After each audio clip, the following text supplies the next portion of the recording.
Éric Revel, bonjour. Bonjour. Vous êtes le directeur d'une chaîne d'information et vous avez, osé réinventer votre chaîne face à la concurrence qui est devenue très nombreuse ces dernières années. Oui, alors c'est pas évident de faire une transition. Vous auriez pu la faire, hein, du microcrédit au micro tout court. Pas mal. C'est pas mal. Mais bon, osez pas oser. Et la transition n'est pas simple parce qu'évidemment, quand on parle de pauvreté de pays du tiers-monde ou de pays en voie de développement, on a l'impression que le journalisme et l'information dans les pays qui ont tout, c'est-à-dire les pays riches comme les nôtres, c'est finalement pas grand-chose. Et pourtant, pour la nourriture intellectuelle qui est la nôtre au quotidien, c'est quand même quelque chose d'exceptionnel que d'avoir la possibilité, via des médias, télévisuels, radio ou journaux, d'avoir une information qu'on veut instantanée et de qualité. Mais je suis conscient qu'évidemment, c'est un luxe que finalement peu de pays à la fois développés et démocratiques peuvent s'offrir. Donc cette transition étant faite, c'est vrai que l'univers des chaînes d'infos, comme vous le savez, a totalement changé. LCI a été la chaîne historique d'infos en continu, créée en France il y a une quinzaine d'années. Et notre univers de concurrence a totalement changé, avec à la fois l'émergence de ce qu'on appelle la TNT gratuite, qui est la mise à disposition gratuitement du plus grand nombre, d'un nombre important de chaînes d'information et de chaînes généralistes et de chaînes spécialisées. Et en face de ça, il y a un certain nombre de chaînes qui restent payantes, même si leur bassin d'audience est très élargi, et c'est le cas d'LCI. Alors quand vous avez un secteur concurrentiel qui change du tout au tout, évidemment, le mot-clé, c'est d'être capable de se réinventer et d'offrir, nous l'espérons, ce que les autres n'offrent pas. C'est ce qu'on a essayé de faire depuis 4 ans maintenant LCI. J'ai succédé à Jean-Claude Dacier, qui était un patron assez emblématique d'LCI, fort de ce constat. C'est-à-dire que sur un univers payant, il faut par définition avoir un concept éditorial qui ne soit pas celui ou ceux des chaînes dans votre univers qui sont gratuites.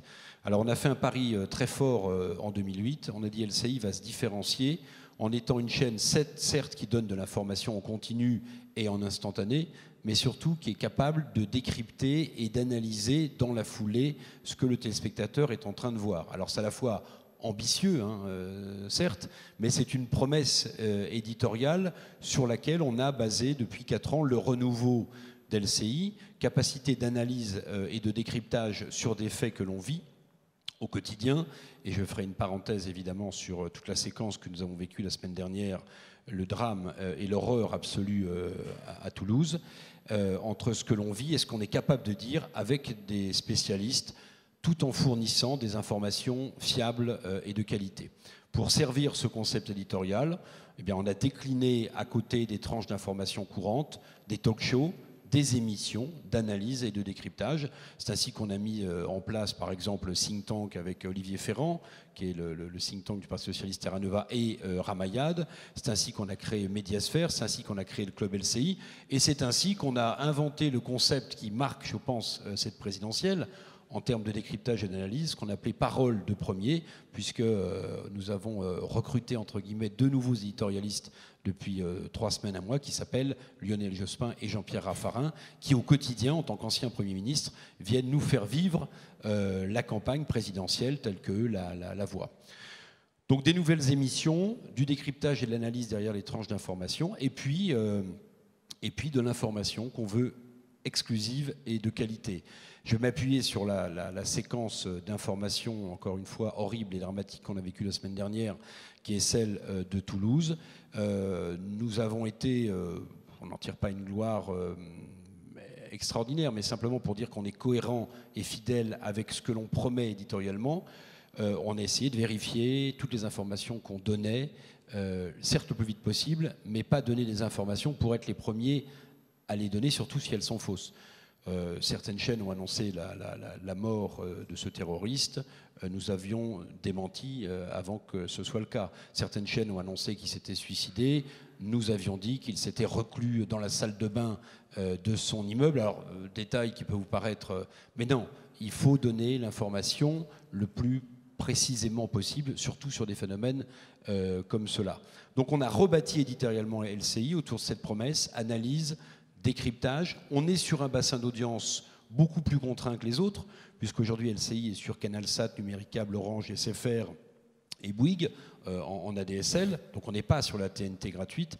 Donc notre pari différenciant, et c'est sans doute pour ça que les gens nous regardent et payent pour nous regarder, c'est d'en apporter plus en termes de qualité et de décryptage et d'analyse que les autres.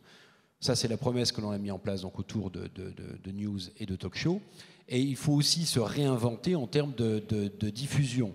L'un des premiers contrats que j'ai réussi à signer lorsque j'ai succédé à Jean-Claude Dacier, c'était en 2008, début 2009, c'est que je me suis dit, et là aussi c'est important de sortir de l'endroit où l'on est et de sortir l'image du poste stricto sensu où on regarde habituellement les infos. Et je me suis dit, il faut que les chaînes infos soient présentes ailleurs. Et c'est ainsi qu'avec Pierre Graff, le président d'ADP, on a fait ce pari osé à l'époque de mettre, pour la première fois, en respectant un cahier des charges très précis à Roissy-Orly, une chaîne d'infos avec un produit dédié à Aéroport de Paris. Et c'est ainsi qu'on a mis en 2009 LCI avec un produit dédié dans les écrans à Roissy ou à Orly. Donc se réinventer, il faudrait le faire même quand le secteur, même quand la concurrence ne vous y pousse pas, parce que c'est la seule chance, me semble-t-il, d'abord d'être en avance sur la concurrence et de continuer à vivre et à se réinventer. Éric Revel, merci beaucoup pour votre intervention. Merci beaucoup. Le temps réel, il faut qu'on passe la main. Je vous laisse, merci beaucoup. Merci et merci beaucoup, à eux de nous avoir accueillis, merci.